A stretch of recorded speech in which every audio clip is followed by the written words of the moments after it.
Bobby Manning here, and welcome to another new Dome Theory, another opponent preview. Look around the league here on the shows we've been doing early this season, and we're going to do the team I've been waiting for, the Toronto Raptors, with Vivek Jacob here from Raptors.com. Does a little work at Complex and CBS Sports as well up there in Toronto.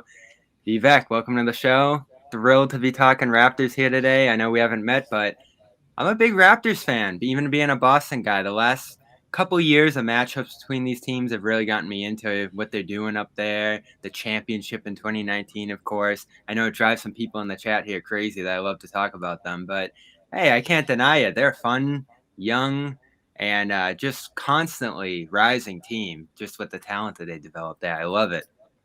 Well, first of all, thanks so much for having me. And yeah, I have to say, you're probably one of one in being both someone that loves the Celtics and the Raptors. I can't imagine what that series was like in the bubble between those two teams. But hey, I know it was entertaining on both sides, and now you've got I think two pretty solid teams. You know, the Celtics still have some things to figure out, but so do the Raptors.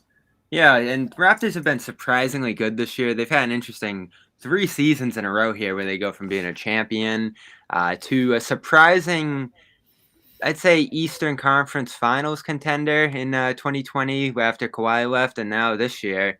Probably many people thought going into this season that it was kind of a restart, bad year last year, and they wouldn't even be in the playoff picture. But here they are, starting the season 6-4, going on a big win streak to start the year, and destroying the Celtics by 32. I think it was the worst Celtics home opener ever.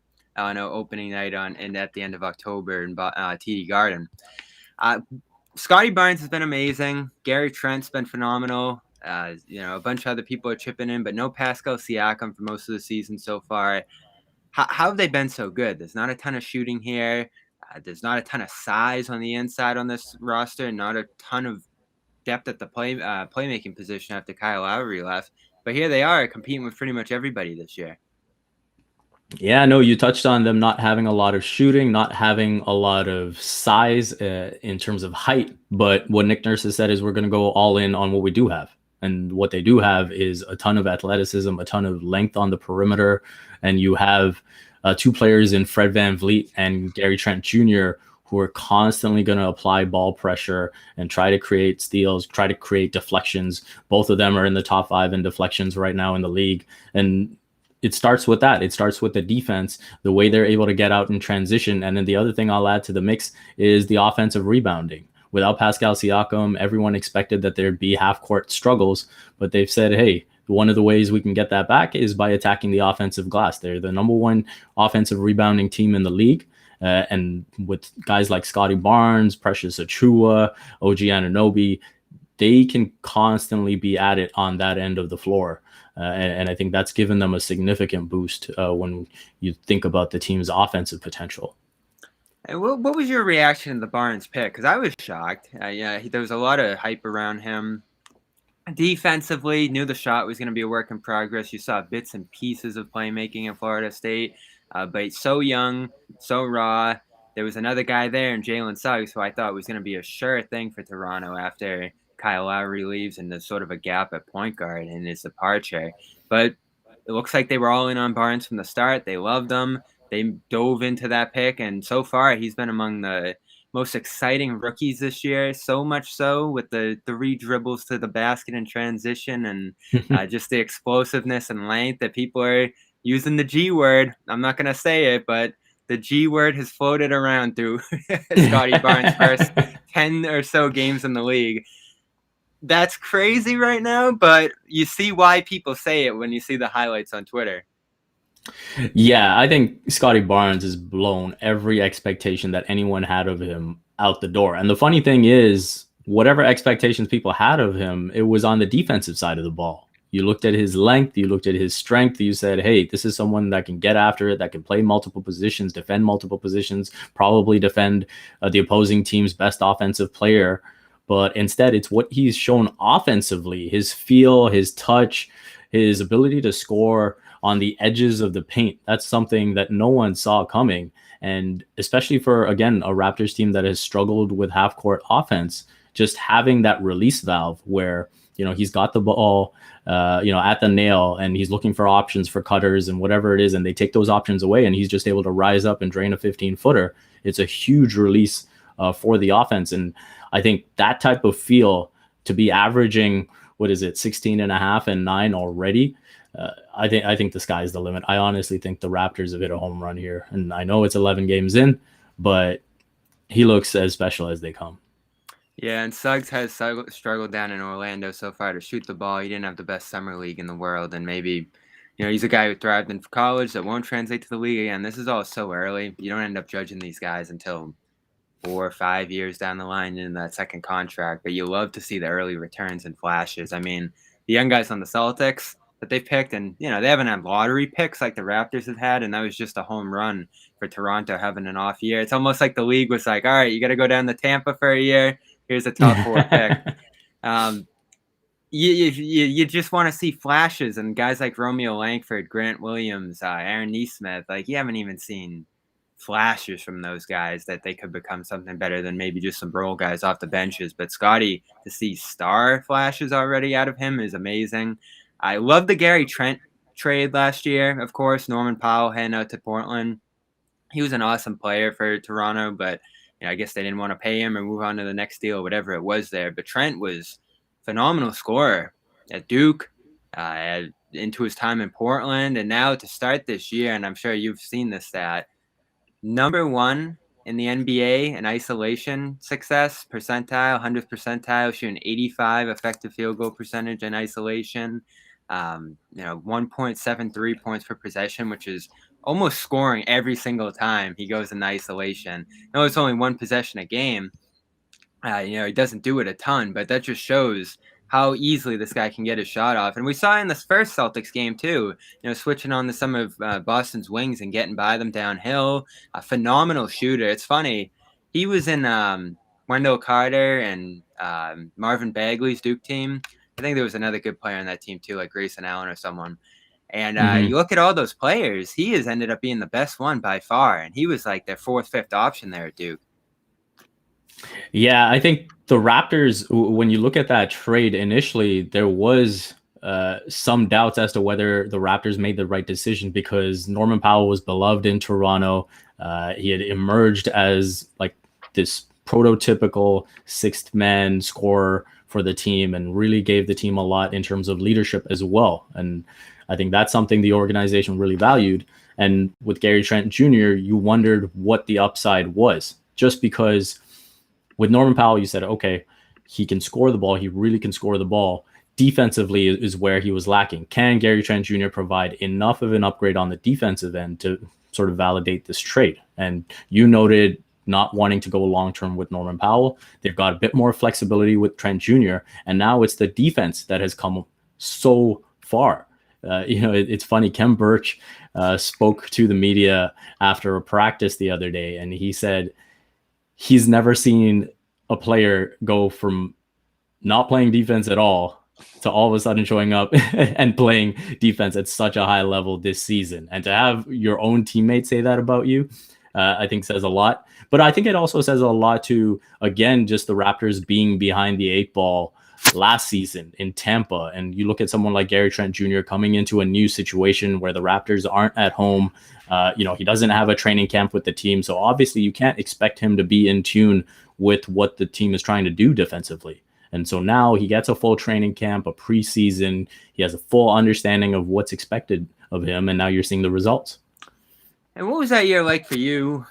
We heard bits and pieces out of the organization stories, especially early on, that I don't think a ton of guys move their whole situations down to Tampa, even with the uncertainty of, maybe even playing again this year down there. A number of guys, I'm sure that probably hurt them in free agency, the prospect of having to go down to Tampa temporarily, and just how brutal of a blow that was for the franchise. Like, really one of the craziest things about COVID is this entire sports franchise. And I know much of Canada was affected, the NHL, all that kind of stuff, just in terms of the interactions between the US and Canada. But from Toronto to Tampa, like, I can't think of a more drastic shift. The distance is massive.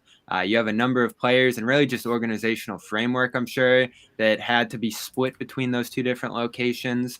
And then, of course, you kind of write for the organization too. What was that whole year like for you and for everybody involved? Yeah, I think the biggest thing that the organization lost that has been such a strength for them is the synergy. And for the Raptors, they've looked for a competitive advantage in their development because they know that, hey, they're probably not going to be in line to sign the top tier free agents that come out. And so you think about the connection between the Toronto Raptors and the Raptors 905. The Raptors 905 are about a 25 minute drive away. They can send whoever they want, the likes of Pascal Siakam, Fred VanVleet. They've all emerged from there, putting in the time there and coming up to the Raptors team. And that's something they lost last year. Then you look at free agency. I truly think last year was the first time you were able to see the value that Toronto has as a city, because the grass is always greener on the other side. And you look at free agents like Serge Ibaka and Marc Gasol, when they looked at the situation and said, oh, okay, they're not going to be in Toronto anymore. I heard Tristan Thompson too, obviously a Toronto native. Exactly. They're not going to be in Toronto anymore. I might as well, if I'm going to be displaced, I might as well go somewhere else where I have the best opportunity to win a championship, all of that, and move on. And so I truly believe at least one of those two bigs who were so essential to the Raptors' success would have come back if they were able to remain in Toronto. But that wasn't the case. And so that all sort of, snowballed into this season. And I think, especially in terms of expectations this season, people lose sight of the fact that that was actually still a pretty good team last year that was just overcome by circumstance. Let's not forget, they were 500 when they got hit with COVID pretty much across the roster. I mean, there was a stretch where Nick Nurse wasn't even coaching because he was in COVID protocols. So I think from that point on, people really lost perspective of what the Raptors were capable of. So if you were to say realistically, last year's team was probably a 500 team, they're just looking to go build off of that now. Yeah, and I think a number of teams ended up in that position last year. And it's funny, of course, they couldn't legally play in Toronto, but that almost would have been a safer place from COVID than Tampa, which was probably one of the worst spots you could be last year in that regard. Losing Kyle Lowry was tough. Kawhi leaves. Gasol, Ibaka, all that core of that awesome team that I think so many people fell in love with. Fred VanVleet's still there. But Pascal Siakam, wrist surgery over the offseason, right? Comes into this year. It was actually the shoulder. Misses the first portion of the schedule here. Comes back. But there's been a lot of weird stuff going on with him. You had him and Nick Nurse kind of butting heads for a stretch last year. That was one of the big stories around Toronto last year.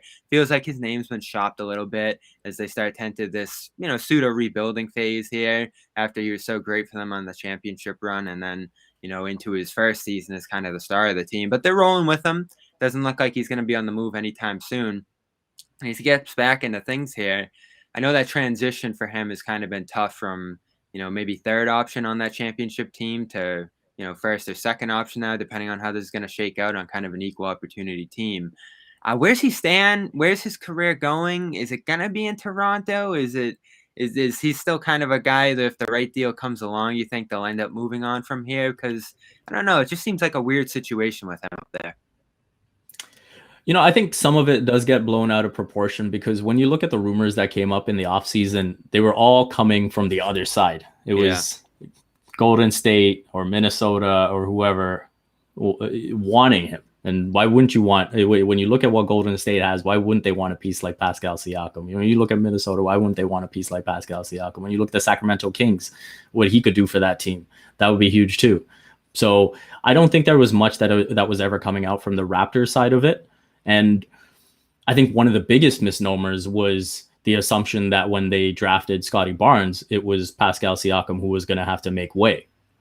The Raptors, the GM Bobby Webster has made it perfectly clear. If they could have 5 guys on the floor that look like Scotty Barnes and Pascal Siakam and OG Anunoby, that's what they want out there. That's exactly the type of basketball they want to play. So Pascal Siakam fits right into that mix. Having said that, the one thing this team currently lacks is that number one bona fide scoring option. So if there was a trade where you have some more pieces involved and you're able to acquire a Damian Lillard, or obviously the Wizards have got off to a very good start, so Bradley Beal wouldn't be in any conversations. But if it were for that level of player, then I could see the Raptors at least engaging in conversations, but it would be nothing below that, in my opinion. I think the Raptors would be quite happy to continue with this core and see how far they can go because, again, Scotty Barnes's level right now accelerates the timeline. This isn't a situation where you're saying, oh, Scotty Barnes is going to be this level of player 2 or 3 years from now. He's already here. So you can compete for the playoffs and you can keep building off of that right now. I'm curious to see, I love the Pascal Precious Achua edition here. OG's awesome, as you say. There's just a lot of players I love on this roster. I am keeping an eye on another one, though. And, of course, his name's been floated around Boston and everywhere, really, because Philly's trying to get rid of him. Ben Simmons. Is this the place for Ben Simmons? Because I think it is. Maybe it's Siakam, a big contract for big contract. He fits the mold of what they're looking for, like you say, long defender, playmaker. Toronto's not a team that shoots the ball a ton anyway and still finds success in spite of it right now. I have always thought that kind of was a perfect flip that could end up being made there. Now, I haven't heard Toronto floated at all really in conversations about Ben, but it feels like anybody who makes the right kind of offer here could get involved in that sense. Obviously, Boston fans, the organization itself, once Jaylen Brown's name got floated, completely shut that rumor down. And it looks like this is just going to keep dragging on with the Sixers. But what's been your overall thoughts on that situation? And could you see Toronto eventually sticking their nose into that?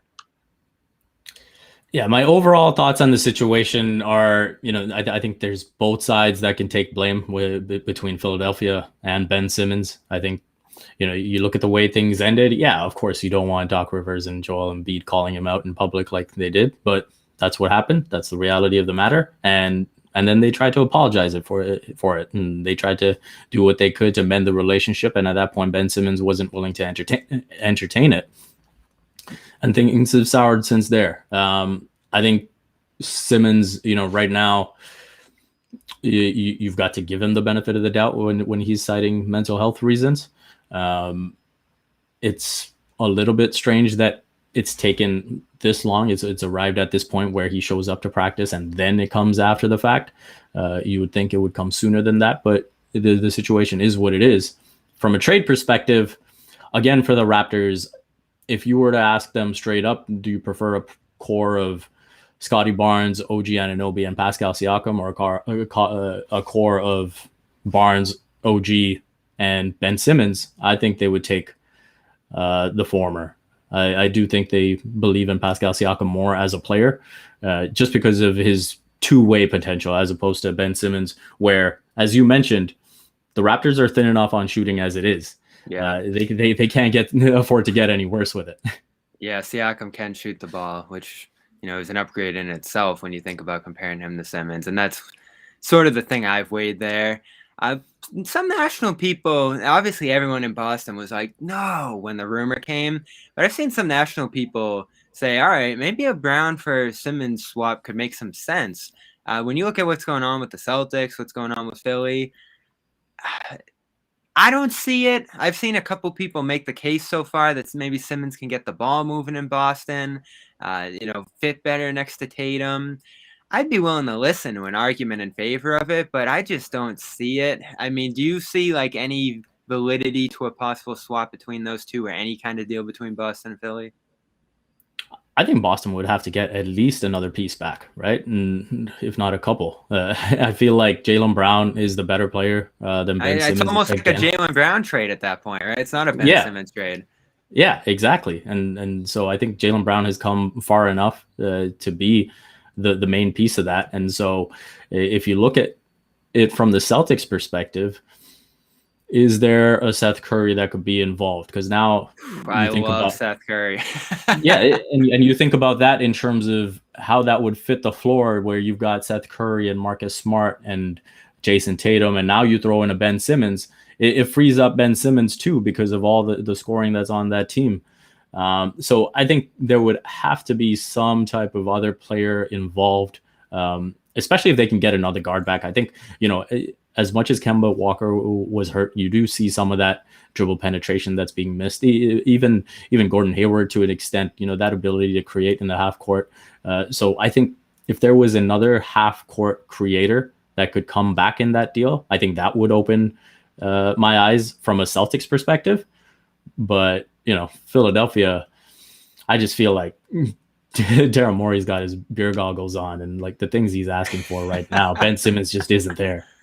Yeah, you think back to that Warriors report of what they're asking the Warriors, and I saw something floating out there about like the amount of people that they're asking from Boston. I couldn't even confirm that one, so I'm not even going to throw it out there. But there is like you don't want to call it arrogance because it's doing its job, but the amount that he's looking for Simmons is just unreasonable. To the point where it feels like Philly, who's this awesome team right now, they've gone off to a great start. They're almost wasting this $33 million slot on their team, even if they don't get Damian Lillard back or another star like they're hoping for, many players. You think that they'd almost at least just want some rotation players in that spot to be able to play. So maybe that's eventually where, who knows, a Toronto could sneak in and sends multiple players back, and it's not Pascal. Maybe Boston could get involved, and it's not Brown, and they send multiple players over there, and they end up getting less for it. But it just feels like this is going to keep dragging. I don't know where that goes. Like, I know Simmons isn't the face of the league, but the NBA probably wants him out there playing. Philly, like, they could sit on this for 3-4 years, and Morey has said that he's going to if it comes to it, which, like, at some point something's got to break here, and maybe that ends up helping Boston. They land him, because I'd love to see him kind of redeem himself with the Celtics. Obviously, Brown for him straight up doesn't make any sense, but something like you talked about, my co-host John on the Garden Report said something like Curry, Simmons, maybe Tyrese Maxey for Jaylen Brown and another player from the Celtics. That at least I would think about, listen to. I hate to see Brown go because I love Brown, but the Celtics are, I don't know, 14-28 closer to the deadline, and this really goes south. I don't know how you don't at least think about it in terms of a shakeup. Yeah, I totally agree with you, Bobby. And I think from the other side of it, from Philadelphia's perspective, Daryl Morey has got to be respectful of his own players too. I think the longer this drags out, it's just a distraction for the team. They're trying to bring him back, which is crazy to me. I don't think that works. And for Joel Embiid, I mean, the timeline with where he's at, physically, and where his prime is, you've got to go every year is a huge opportunity. They missed out on trading for Kyle Lowry last year. You look at this year, if they go into the playoffs without getting any type of return for Ben Simmons, you wouldn't have them in the mix to win the championship. And then what are you going to do? You're going to waste another year? You can't afford to keep doing that. The players will lose faith in Daryl Morey if he doesn't find a deal, at least, by the deadline. It's always something in Philly. We can run down the whole gamut of things that they botched there, but they felt like Morey was going to get this right after the issues that they had with their last two GMs and the mistakes that they made between Colangelo and Elton Brand. As great as it's been to be a Sixers fan through some of the winning and this awesome Embiid experience, it's infuriating too. And Lord knows we've done plenty of shows about that here. How do you feel about the Celtics trajectory right now? Talk about getting blown out of proportion. The whole league is just talking about the smart players only meeting, his comments after the game, which, I was on that call at that presser. It did hit you right away when he said what he said about Jaylen and Jason and the ball not moving and me being stuck in the corner. You don't really see that, especially in the Zoom era where, maybe if you're in the locker room, he says that to a reporter off the record back in the day. But he just put this on video for everybody to just replay over and over again. And then Woj's report and the words he used. Normally you hear about a players only meeting and it's, some things got hashed out. They came to some level of agreement. They're working on it. But for Woj to say it wasn't all that productive or even beneficial, it's like, whoa, you don't normally hear that. They're 4-6. The offense is poor right now. Jason Tatum struggling. There's not a lot of shooting on Boston's roster either. Their defense has been great in the last week or so. Ime Udoka seems to be instituting a ton of stuff that's getting across pretty fast. But overall, you look beyond the Jays, and there's just not a lot of talent on this roster anymore, especially when you compare it to 2019 when the Raptors and Celtics were battling and you had the epic Kyrie Irving game. Both teams just loaded with talent back then. Now, like Smart's the third option here. Now Horford's doing some great things at 35, but even if they have a decent season here, it's like, where's this roster going long term? Yeah, I think for the Celtics, asset management is probably the one thing I look at and say they haven't done the best job just in terms of turning players over. What do you have to show for some of the players that have been with this team? Al Horford's back with the team, so that's fine. But Gordon Hayward went, Kemba Walker went, and I don't think they've replenished the roster to the same degree. And so I think they're feeling that now. And then obviously there's going to be growing pains with Ime Udoka as a first-time head coach and Brad Stevens taking a step back. So I think that was always going to be a question mark coming in. I like what they've shown defensively. I do wonder why at times it seems like they're not all pulling in the same direction. And I think, I look at that one play where Luka Doncic gets the game winner, and that's a mental mistake when Marcus Smart commits that foul, the foul to give when, you should be taking the last shot in that game. And then on top of that, to see Marcus Smart give up the switch as easily as he did, to Josh Richardson. Maybe that those were the instructions, and so he did it and helped later. But little things like that with Marcus Smart, who has been sort of the defensive soul of that team, is just surprising to see. And so, in terms of actual player management and that chemistry, that's where I think Udoka is going to be challenged. And let's face it, that's something Brad Stevens has talked about as well, right? In terms of that difference between coaching the college game and coaching at the NBA level and managing those star egos. And Yeah, even going from assistant to head coach, it's a similar jump. Exactly. And so I think that's something where Udoka has that challenge now, and he's got to find a way, because you have to have your two best players on the same page. And especially, as you said, a team whose talent is as top heavy as it is, those two have to do the heavy lifting, and they have to be happy doing it. Yeah, and there's an enormous amount of pressure on them both now. We're going to be watching tonight, and you're going to see the doubles that Toronto's throwing at Tatum, especially with Brown out as he is right now. And, it just looks brutal out there for him to operate, with the lack of spacing around him. And, he catches a lot of the heat, as a star does. And, you sort of look at the situation that he's been left with now at this point, a couple of years later, after having a NBA Finals contender just 2 seasons ago. It's pretty startling just where the roster's at. And Smart's a guy everybody's looking at now. Now, I think he is in an interesting position because 2019, he's the sixth man on this roster. Perfect position for him coming off the bench and leading that bench unit. It's where you love him to be. But now to be, third option, point guard, lead facilitator, all these different things. I think it hurt his defense last year, taking up more responsibility on the offensive end of the floor. Went through some personal issues. He's mentioned that numerous times, and I think that sort of probably explains his disposition the last 2 years, which has been, I'd say, frustrated. I guess that's just kind of how I'd explain his demeanor the last year or two, especially to start this year. It's been strange. He's normally a positive, lighthearted guy, tough, but good leadership, and a guy in the room who's pretty respected. The butting heads with teammates is just so shocking to me. You talk about Ime's adjustment, him kind of shooting down Ime's idea of naming a captain right after he did it during a practice was so strange to me. And he got an extension, which makes it even stranger to me that there's some frustration going on with him here. Massive extension.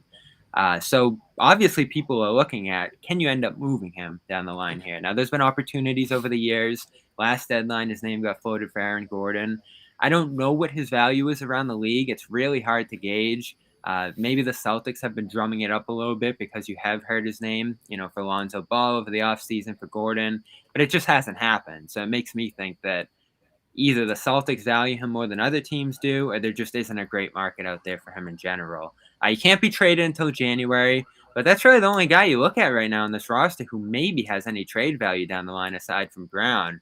I don't know if you want to look at it from a Toronto perspective of whether Toronto would want him or just anybody around the league right now, but is this a guy Boston's going to be able to move if it comes to it?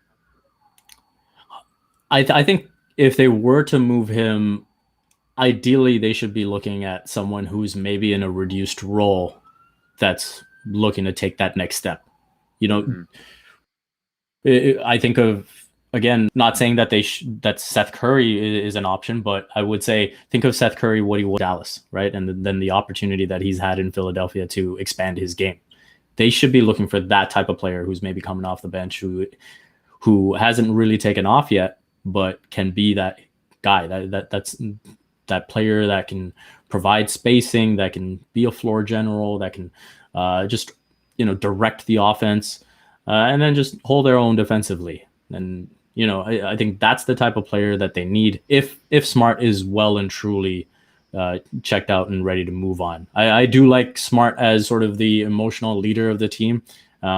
He's just ideally not in the right role right now. I don't think he should be ever anything more than the fourth or fifth option. Yeah, and that's concerning when you look at this happening after they give a 4-year extension, which is a pretty massive commitment and affirmation of the role that he was moving into. That one might not end up working too great, but again, it's early. We'll see where this goes. Is there anybody else on the Celtics roster that sticks out to you? Young guys. Robert Williams. That's the one, right?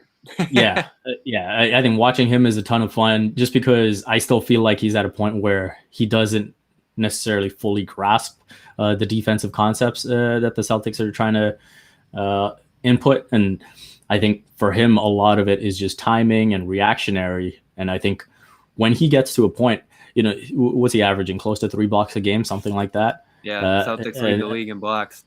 Yeah, and in some ways that's a bad thing, right? That's almost too much dribble penetration that you're allowing. Yeah. And so I think from Robert Williams' perspective, if he even comes down to 2 blocks a game, but he's far more often in the right position and just deterring drives completely, as opposed to getting there late and getting the block, I think that would help the Celtics in the long term. One person I always admire in that regard was Marc Gasol, especially when he was in Toronto. Didn't block a lot of shots, but he was always in the right place at the right time. And so guards, forwards, whoever it was, you just deter those attacks to the rim, and then all of a sudden the ball's passed back out to the perimeter. They're going into a reset, and before you know it, it's a desperate shot at the end of the shot clock. Yeah, and some nights he can be just mind-blowingly disruptive out there. Like, you remember that? How many blocks did he have in that Brooklyn playoff game? It was like our Celtics record, 9, I believe. Yeah. It was mind-blowing, and he was blocking Durant, Harden, getting Kyrie, like, out on the three-point line, and it's like, wow. Like, if this guy at his best could raise this team's ceiling, this team's fortunes. And he got an extension too, of course. Good move locking him up long-term, I think, by this team. Still, though, injuries. They're always lurking with him. The position injuries and foul trouble too, right? Which has been good this year. He's taken a huge step in that regard. I think he's averaging just over 1 foul a game, doubling his minutes off last year. So things aren't great in Boston right now, but there are some things statistically you look at with this group, and Ime has said this too, that they're going in the right direction. And I think Rob's health, his fouling, his defense, those are all areas where he's improved. And having Al Horford back next to him, who was an early mentor for him, I think is a great thing too. But I'm excited for this one tonight. I'm going to be there over at TD Garden watching again. After really the boos were flying on opening night. That was a messy night at TD Garden. And things looked really bad that night. Like, the alarm started going off and bad things followed. And now it's starting to take a better turn here in Boston. I'm excited to maybe get up to Scotiabank later this season too, at the end of November when these teams play again. How's the atmosphere been up there? It's been great. It's been great to have the fans back, and you could see they've just missed their team. And so, especially like the last few game against Cleveland, they had a tight game against Orlando, and then obviously taking on the Stars of Brooklyn, the atmosphere is right back to what we're accustomed to. And yeah, if you're in town, we'll have to catch up, and I can give you some good spots to check out too. All right. He is Vivek Jacob. Check him out, Vivek M. Jacob, on Twitter, Raptors.com. Complex Canada, CBS Sports Canada. Check out everything he's doing. There's just a great array of people covering us Raptors up north. And we'll see how long they're going to be relevant for. How good do you think they'll end up being this year when it's all said and done? I think their ceiling is probably a 5 or 6 seed. I wouldn't be surprised if All they right. ended up 7 or 8. But Think you they'll know, be thrilled with a 5 or 6 seed avoiding that play in. yeah. All right, he is Vivek Jacob. This has been Dome Theory number 64. Make sure you get it on Spotify, iTunes, Stitcher, all the places you look for podcasts, as well as the CLNS Media YouTube channel. Celtics All Access. We'll have coverage from the Garden tonight, so stay tuned with us. Celtics post game, and we will see you next week on Dome Theory. Thanks, Vivek.